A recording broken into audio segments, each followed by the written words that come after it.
I'm Dr. Collins, and in this clinical examination video, we will explore one of the quickest and most widely used bedside assessments of peripheral perfusion, capillary refill time, often abbreviated to CRT. Before we demonstrate the test itself, let's quickly recap the physiology. By pressing on the nail bed, we temporarily squeeze blood out of the tiny capillaries beneath the skin, causing the area to turn white. Once the pressure is released, we simply count how many seconds it takes for the normal pink color to return. In a well-perfused patient where there is good blood flow to the tissues, the capillaries refill quickly and the normal pink color should return within 2 seconds. To perform the test, ask the patient to rest their hand comfortably at approximately the level of the heart. Ensure that their hand is warm, as cold temperatures can prolong capillary refill time and reduce the accuracy of the assessment. Select the distal phalanx of the patient's index or middle finger.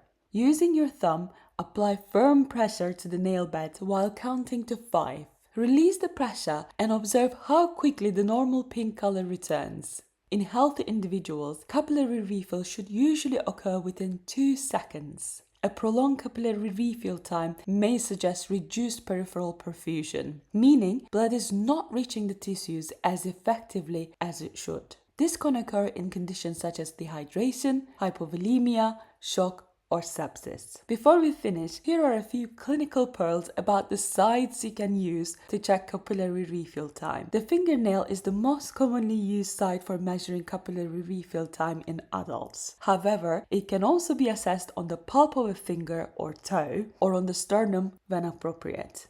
In infants and young children, the sternum is often the preferred site because little cold hands and feet can make measurements taken from the fingers less reliable. Finally, a word about the clinical value of the test itself. The diagnostic accuracy of capillary refill time varies between studies and patient populations. Overall, it has a reported specificity of approximately 8 to 95% and a sensitivity of around 30 to 55%. In clinical practice, what this means is that a prolonged capillary refill time is a useful bedside sign that increases the suspicion of impaired perfusion.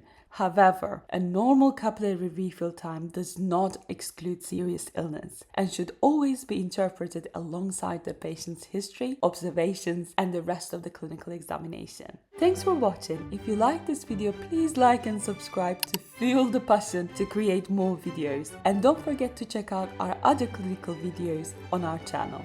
Good luck!